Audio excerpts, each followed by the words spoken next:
ओम शांति। मधुर महावाक्य मम्मा के कर्म ही सुख और दुख का कारण बनते हैं। तो कर्म को किस्मत नहीं कहेंगे। कई ऐसे समझते हैं कि जो किस्मत में होगा इसके लिए दुख और सुख को किस्मत समझ लेते हैं। ये तो ऐसे हुआ जैसे ये किस्मत कोई भगवान ने बनाई है या किसी और ने बनाई है, इसलिए कह देते हैं कि जो किस्मत में होगा। लेकिन ये समझना बहुत जरूरी है, किस्मत किसने बनाई है। किस्मत कोई परमात्मा ने नहीं बनाई है। ऐसे भी नहीं किस्मत कोई पहले से बनी पड़ी है, नहीं।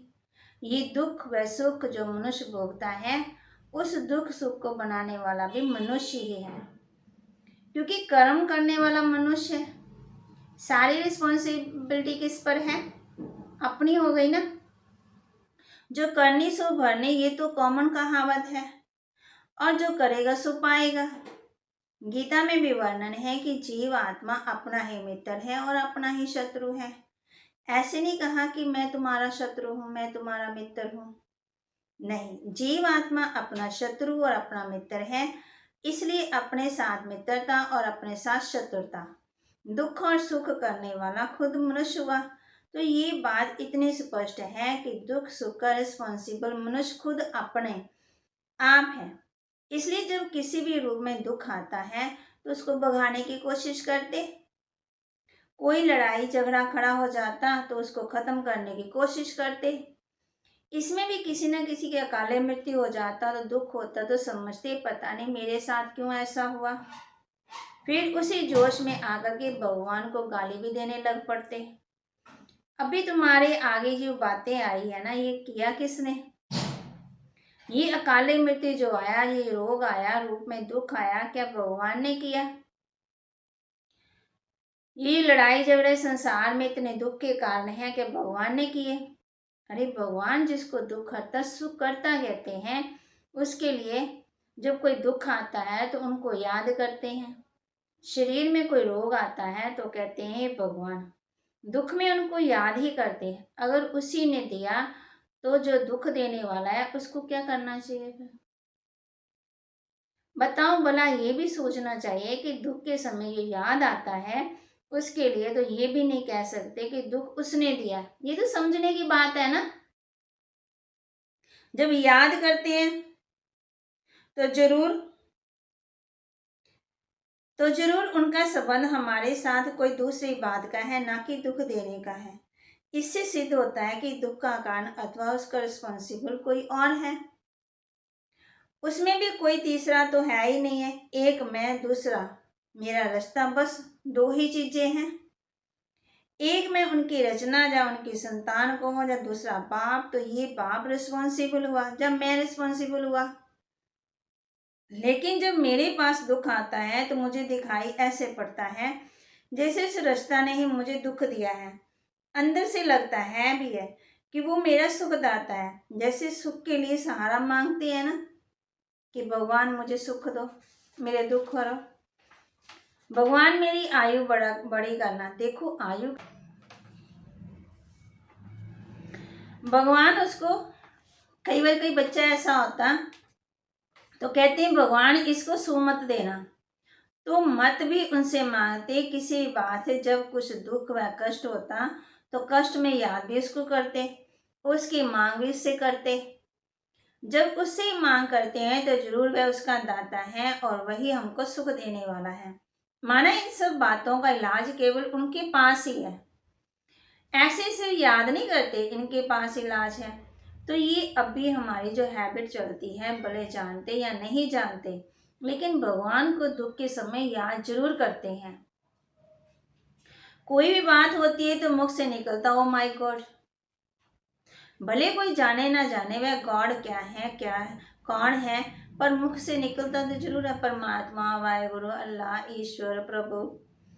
ये तो समझने की बातें हैं कि आखिर भी हम जिसको याद करते हैं, क्या उनका हमारे इन सभी दुखों से कोई कनेक्शन है?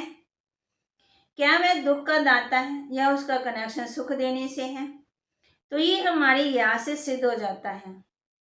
उनका कोई दुख देने का काम नहीं है। अगर देता तो याद क्यों करते? दुख देने के लिए तो अंदर गुस्सा आता, जो माना कि दुख देता, सोचते हैं इसके लिए पता नहीं क्या करें, परंतु भगवान के प्रति सदा दुख के समय खास प्रेम आता है। अंदर से आता है कि जैसे वे हमारा कोई बड़ा मित्र है, अंदर वह खुशी आती है। तो जरूर उनका हमारे साथ सुख का संबंध है, तो दुख का कारण जरूर कोई और है। अभी और कोई तीसरा तो है ही नहीं है, एक मैं दूसरा वह, तो जरूर मैं रिस्पॉन्सिबल हुआ। तो जिस चीज के लिए मैं नियमित हूँ और मैं ही मैं दुखी होता हूँ। तो जिस चीज से छुटकारा चाहते हैं वह चीज मैं अपने लिए खुद ही बनाता हूँ। कितनी बेसमझी है। पैदा भी अपने से की, आप ही करता हूँ, फिर भगवान को सारा दोष देते। मनुष्य चाहता नहीं है फिर भी दुख बनता जाता, तो जरूर वह कोई बात से अनजान है, बेसमझ है। तो जिस बात का पता नहीं लगता तो उसका पहले से पता निकालना चाहिए। जरूर मुझे उसकी कुछ नॉलेज समझ होनी चाहिए, तो इसी समझ के पहले खोज करनी चाहिए। परंतु हैरानी की बात है कि आज ऐसी बात समझने के लिए भी देखो कई बेचारे कितने बहाने देते हैं। कहेंगे फुर्सत नहीं है, समय नहीं है, क्या करें, भगवान धंधा आदि संभालते हैं, ये करें या वो करें, क्या करें। इसके लिए वह देखते हैं संभालते, उसमें भी दुखी हो पड़े हैं, मना घर गृहस्थ भी संभालते हैं। अब जबकि मैंने मेरा मेरा कह के ये दुख का रूप बना दिया, उनको दुख के रूप में लाया, तो पहले उसकी खोज होनी चाहिए ना। फिर बनाने के पहले उसकी जानकारी रखनी चाहिए कि ये चीज़ जो बना करके मैं दुखी होता हूँ उसका कारण क्या है। पहले मुझे ये समझ तो होनी चाहिए ना कि मैं दुखी क्यों हूँ, क्या सुख हमारे लिए होता नहीं है, इसका भी पता निकालना चाहिए। इसी जानकारी के लिए ये बताया जाता है कि जिन चीज़ों से तुमने मेरी समझा वही दुख का कारण है। दुख मिटाने का इलाज क्या है, वह भी जीवन के लिए जानना बड़ा आवश्यक है। परंतु जानते हुए भी कहते हैं क्या करें, कैसे करें, क्या अपना गृहस्थवास छोड़ दें। छोड़ने की बात नहीं है। देखो मनुष्य की बुद्धि जो समझ मिलते हुए भी धारण नहीं करते, हम अनुभव से उन बातों को समझ करके और धारण करके बतलाते हैं कि ये अनुभव की चीज है। जरूर अनुभव हुआ तभी तो कहते हैं कि प्रैक्टिकल में किस तरह से सुख की प्राप्ति हो सकती है। जो बहुत काल की आश रखते आए हैं, अभी वह जो सुखदाता है वह स्वयं अपना ये परिचय दे रहा है कि हे बच्चे तुम दुखी क्यों हुए, किस हमें दुख और सुख के बारे में बताया। तो आज सभी भाई बहन दोबारा फिर मुरली पढ़ेंगे, है ना। तो वरदान दे रहे हैं, अपने पूज्य स्वरूप की स्मृति से सदा रूहानी नशे में रहने वाले जीवन मुक्त भाव। अपने पूज्य स्वरूप की स्मृति से सदा रूहानी नशे में रहने वाले जीवन मुक्त भाव। ब्राह्मण जीवन का मजा जीवन मुक्त स्थिति में है।